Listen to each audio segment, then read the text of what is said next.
Olá pessoal, eu sou a Juliana Mazera e esse é o Arte Viva na TV. O programa de hoje vai falar sobre projetos culturais nas escolas e para isso nós teremos a presença da professora de canto Tatiane Kruger-Nilbur. Na segunda parte do Arte Viva, a chefe Marcela Fedeli, da Boutique de Pães e Doces Carolina Josefina, vai ensinar a fazer um sanduíche super especial. Não perca! Se você está desenvolvendo algum projeto ou tem em mente trabalhar arte com crianças, adolescentes ou adultos, a Tati, que é professora de canto e cantora lírica, vai dar muitas dicas para te inspirar. No ano passado, ela desenvolveu o projeto Cantos da Terra, que foi uma experiência que nasceu lá em 2013, nas escolas públicas de Blumenau, e que em 2015 veio para as escolas aqui de Brusque. Ele foi um projeto aprovado pelo Fundo Municipal da Cultura e era sobre lendas e crenças. O projeto Cantos da Terra ele envolveu cerca de 2.000 alunos e teve 8 apresentações. Boa tarde, Tati. Boa tarde, é um prazer ser recebida aqui nesse programa. Então tá. Sabendo que trabalhar com crianças é sempre um desafio e tendo intuito de ter um projeto aprovado pelo Fundo Municipal de Cultura, como que é produzir, elaborar um projeto como esse? Qual é o primeiro passo que a pessoa tem que ter?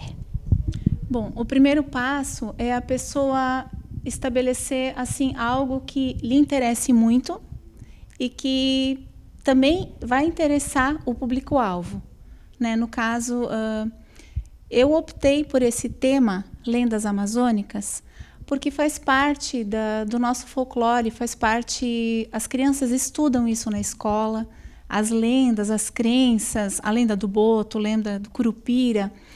E existiu um musicista brasileiro chamado Valdemar Henrique. Ele era filho de mãe indígena e pai português. E ele fez música para algumas dessas lendas. E eu achei muito interessante, assim, então o primeiro passo é você estabelecer um assunto. Estabelecido ali o seu foco de interesse, pesquisa, muita pesquisa. Muitas horas de pesquisa. Hoje é mais fácil, por causa da internet, estamos todos logados, né? Mas existem muitas dificuldades. Por exemplo, nesse projeto, Valdemar Henrique musicou 11 lendas. 9 se tem registro, 2 se perderam. Dessas 9, eu possuía no meu acervo pessoal 4. 3 eu já havia cantado e uma eu tinha recebido de um colega cantor, faltavam as outras. Pesquisando, eu tive acesso a alguns trabalhos de mestrado, pessoas que escreveram sobre esse compositor, sobre esse tema. Faltavam ainda 3. E eu já estava pensando em mudar o foco do meu projeto, porque eu não conseguia completar. É um ciclo de lendas, eu não conseguia completar. Num desses trabalhos que eu tive acesso, de uma brasileira chamada Isabela Santos, eu li parte do trabalho dela e procurei, então, vídeos dela no YouTube. Lá eu fiz um comentário, assim, simples, né? Elogiei o trabalho dela, a interpretação belíssima que ela fez das lendas e disse que me faltavam ainda 3. Se por acaso, lembre, pessoa que eu nunca vi na vida, se por acaso ela tivesse como enviar, meu e-mail era tal. Escrevi lá no link dela no YouTube. Depois de 10 dias eu recebi. Descobri, a gente acabou mantendo contato, assim, ela mora em Berlim e ela se deu ao trabalho de responder e foi por causa dela, uma pessoa assim do bem, que eu consegui manter o foco. Nem tudo é fácil, é difícil. Os materiais, assim, eles são acessíveis, mas você precisa filtrar muito. Tem que ver algo que seja adequado também, no caso, eu como cantora, para minha classificação vocal. Tem que ter um bom pianista para trabalhar, minha parceria com o Sérgio, então. E é um caminho longo, mas vale a pena. Que a gente quer saber também, quais as limitações de um projeto nesses moldes do Cantos da Terra? Limitações. Limitações são várias, né? Nós fomos agraciados pelo Fundo Municipal de Cultura para poder desenvolver esse projeto. Fizemos uma parceria, então você precisa primeiro ter a verba para desenvolver um projeto como esse. Foram várias apresentações. A apresentação, entenda-se, não é somente o projeto, entenda-se, não é somente você ir lá na escola e apresentar. É você se preparar, é você dedicar horas do seu tempo, né? E a gente já sabe que nós, artistas, somos uma classe que sempre estamos assim, aquém do que deveria, né? Quando se precisa cortar alguma coisa, em qualquer instância, se opta em cortar a arte, que não é algo assim tão necessário para a nossa sobrevivência, ao ver de algumas pessoas. Então, é uma limitação, você conseguir os recursos. Conseguir o material, pode-se dizer que é uma limitação também, porque se não fosse essa pessoa que eu falei, eu não teria conseguido completar esse ciclo. Conseguir parcerias, então, para desenvolver esse projeto. Como é um projeto voltado, foi um projeto voltado para as escolas, nós precisaríamos de acesso às escolas. Então, fez-se uma parceria com a Secretaria de Educação, mas nem sempre nós conseguimos os locais adequados, assim. E foi muito bom, foi uma bênção, conseguimos nos moldes que nós havíamos pensado e planejado. Mas muitas vezes o local é uma limitação.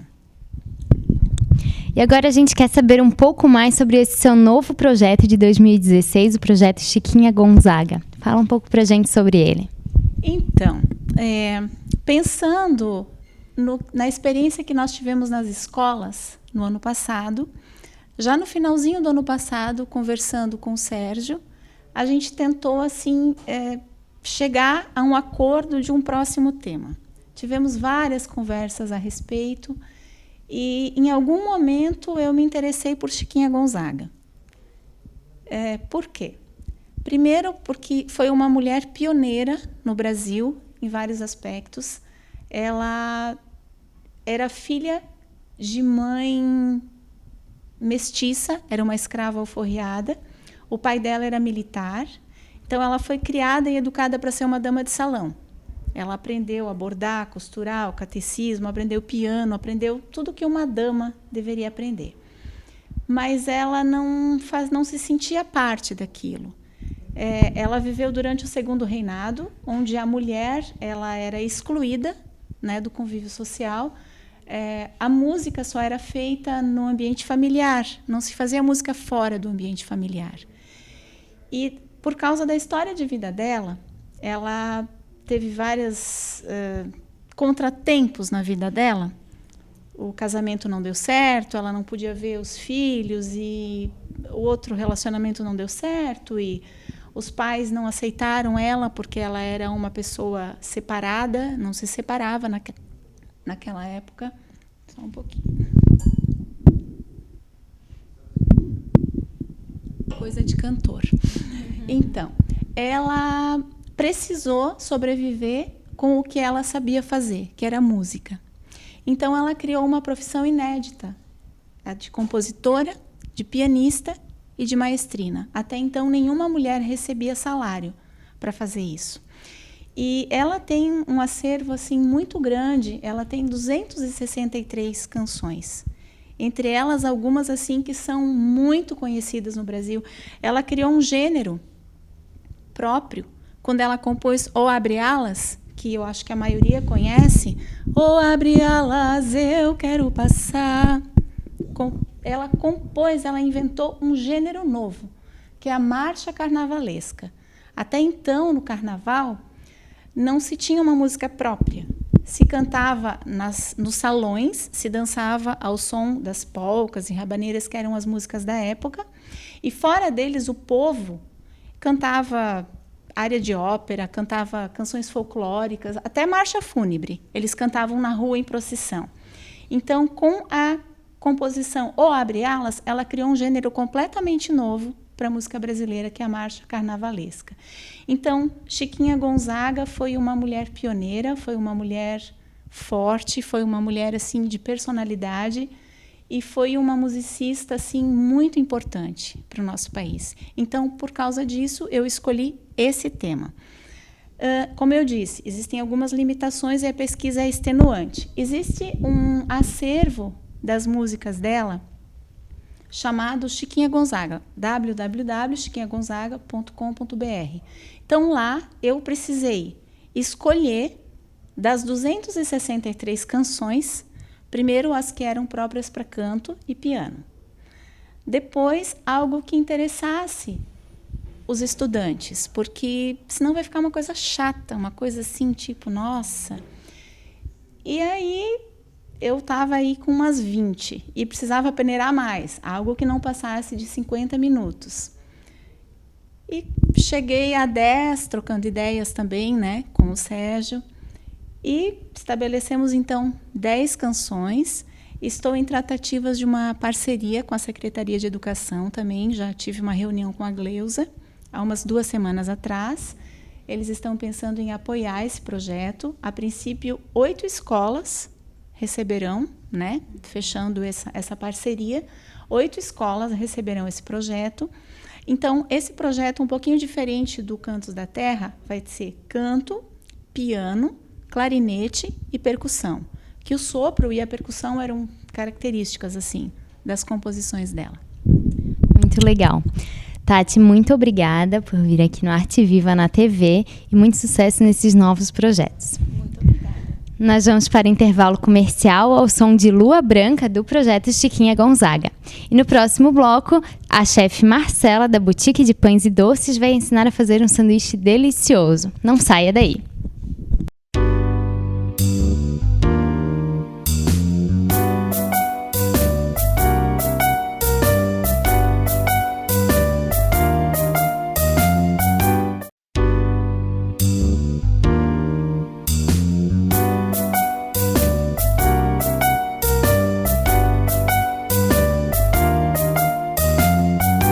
Estamos de volta com o Arte Viva na TV e eu estou aqui com água na boca.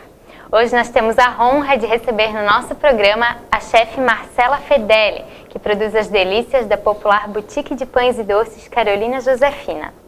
Graduada em gastronomia e sempre em busca de novidades nas diversas regiões do Brasil e do exterior, a Marcela tenta levar para o seu empreendimento uma proposta diferenciada no conceito confeitaria, com produtos artesanais, autênticos e de qualidade.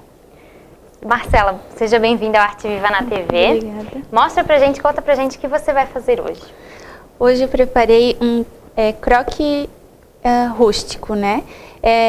Existe o sanduíche francês conhecido como croque monsieur, né, que é feito com presunto, molho bechamel, um queijo gruyère, mostarda Dijon.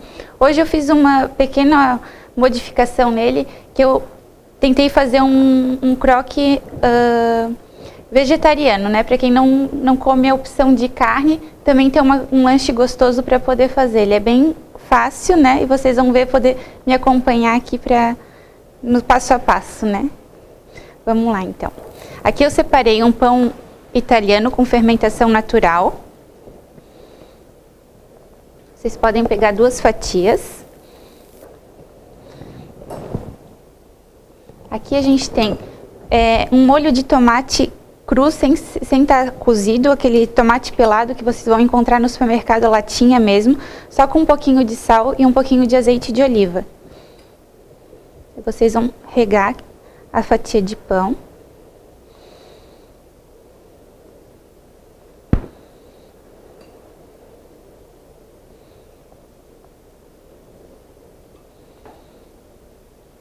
Pode ser bem generoso para ficar bem molhadinho.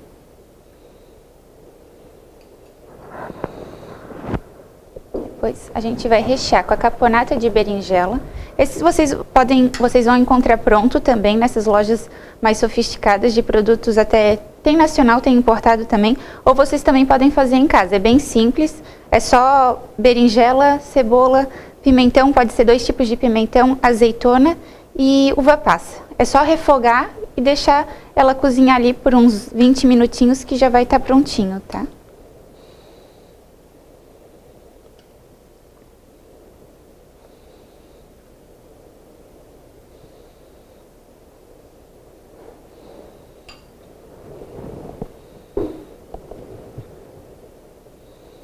A gente fecha. Esse aqui é um molho bechamel, também conhecido como molho branco. Ele é feito com leite, noz moscada, trigo, manteiga e sal, né? Nesse aqui eu acrescentei um pouquinho do queijo gruyère, também nele para dar um sabor. E é tudo no liquidificador? Não, esse a gente leva na panela até dar o ponto, né? O trigo para engrossar, né? A gente põe o leite para ferver um pouquinho. Aí num outro recipiente pode misturar um pouquinho de leite com o trigo, né? Depois acrescenta nesse leite já em fervura, né? Mistura até ele dar o ponto. Aí só tempera certinho com a noz moscada, com um pouquinho de pimenta, sal. E aí tá prontinho para ser usado.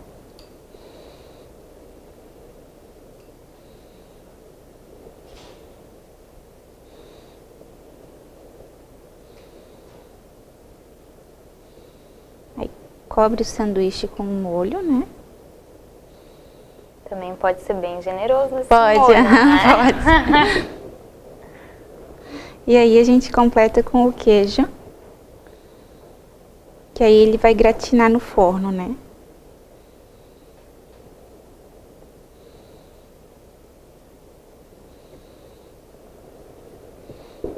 Assim, ele já está pronto para ir no forno. Ele vai para o forno uns de 8 a 10 minutinhos, pode ser só com o grill ligado, com o dourador do forno, e é só o tempo de realmente o queijo derreter e ele gratinar em cima. Então é bem super fácil e simples de fazer. É simples de fazer. Aqui a gente também já tem ele mais ou menos pronto, né? Nesse caso ele foi pro forno e depois eu ainda com a ajuda do maçarico dei uma gratinada dele. Mas não tem necessidade se vocês não tiverem em casa para fazer, né? Assim ele já dá essa douradinha em cima.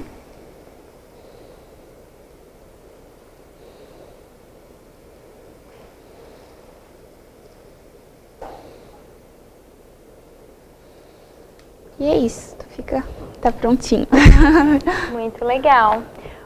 Além desses sanduíches maravilhosos, a Carolina Josefina tem uma linha muito grande de produtos. Pode falar um pouquinho dos bolos lá da Carolina Josefina? A gente trabalha também com os bolos artísticos, né? Que são os bolos assim de pasta americana, né? Para aniversário temático, casamento, né? Comunhão. Essa parte assim de bolos eu comecei a fazer. Hoje quem faz é minha mãe, ela é a cake design do café, ela que toca essa parte. Porque o que eu gosto mais mesmo é a parte de pães. E ela se identifica com esse trabalho, né, mais artístico, tudo. Então a gente conseguiu achar esse equilíbrio entre nós duas para dividir as tarefas no café, né? Além, né, dos bolos, a gente também faz encomenda de aniversário, casamento, coffee break. A gente atende alguns restaurantes aqui em Brusque também, né, com os pães.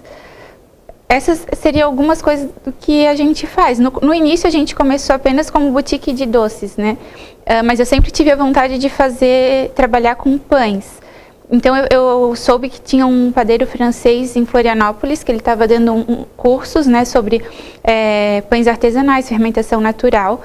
E foi quando eu resolvi ir atrás disso e me especializar pra gente. Porque geralmente quando eu quero colocar um produto na padaria, eu quero que ele seja assim, lembre mesmo o que é original. Se eu digo que para ti que eu venho numa baguete, é uma baguete, não vai ser um pão francês em formato de baguete. Ela vai ter uma fermentação especial e um gosto que remeta da onde ela vem, que seria, digamos, da França, que seria, né, o pão deles, baguete lembra da França, né?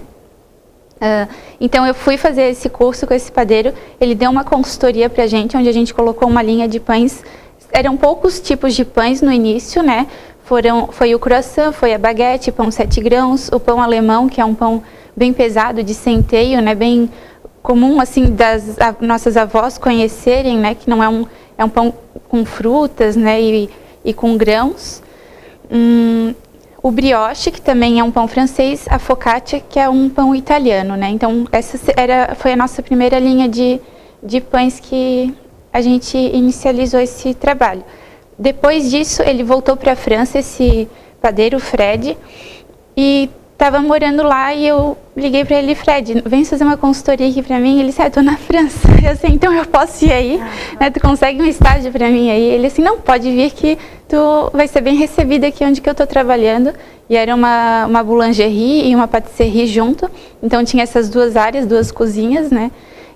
E nas férias de janeiro eu fui para lá e fiquei um mês trabalhando com ele nessa parte confeitaria e boulangerie, que seria a padaria, né? E foi bem interessante, assim, porque eu pude ver uma outra realidade, né? Lá na França, eles não compram pão no supermercado. Eles compram pão nas boulangeries, né? Para eles isso é inadmissível, assim. Tu vai no supermercado, é difícil realmente tu achar algum tipo de pão, né? E o volume que eles trabalhavam lá era gigantesco, assim, tipo, 2.000 baguetes por dia. Eu sei que eu ia para casa, ia dormir e sonhava que eu estava fazendo pão ainda, porque era muito pão, muito pão, muito pão. Mas foi bem legal, né? Esse foi um estágio que eu fiz em Dijon, na cidade de Dijon, lá na França. E foi bem interessante. Então a tua inspiração para fazer isso tudo vem da França? Itália também, porque meus avós, por parte de pai, né, paterna, eles eram italianos, né, vieram de lá. E isso também foi bem forte na minha infância, assim, na hora de comer macarrão, meu Deus do céu, se a gente cortasse o macarrão, era um pecado, né? Minha nona já vinha assim, não, pelo amor de Deus, não corta o macarrão. Né? Então, essa parte, assim, dos dois lados acabaram influenciando bastante para eu me interessar por essa área de gastronomia, né? De comida. Legal. E o que tu trouxe aqui no programa? Você trouxe biscoitos, né? Isso, esse é um biscoito feito à base de gergelim e coco, né? Ele é um biscoito amanteigado, mas ele é bem crocante. Pode ser servido com um café, com um chá, né? Ou até de sobremesa, assim. Uhum. E esse aqui já é o grissini, que é um tipo é italiano, né? Que é um palitinho de queijo que eles comem assim como um antepasto mesmo, com um patezinho, né? Bem interessante para comer antes das... E também agora, nesses últimos fins de semana, teve o Festival da Cuca. Isso. Vocês também participaram? Também participamos. Como é que foi essa participação? É bem interessante, assim, porque o Festival da Cuca, ele é organizado pelo Núcleo de Panificadores com o apoio da Prefeitura, né? O Núcleo de Panificadores faz parte ali da CIB, né? Então, todas as padarias de Brusque podem se afiliar à CIB e participar do Núcleo de Panificadores, né? E com isso, aí a gente faz vários eventos durante o ano. O maior deles, que tem mais divulgação, é o Festival da Cuca. Mas, além do festival, a gente faz visitas técnicas em outras padarias, tanto aqui de Brusque mesmo, como em outras cidades, né? São Paulo, Joinville. Todo ano a gente põe uma meta de estar conhecendo novas panificadoras, né? Para até ver o que tem de diferente, o que a gente já está fazendo legal aqui, o que pode melhorar. Também cursos técnicos para os nossos colaboradores, para a parte de gerenciamento também, de como conduzir o negócio, né? Como lidar com a crise, o que a gente pode estar fazendo para melhorar, para chamar mais cliente, né? Toda essa parte, o núcleo é bem unido, né?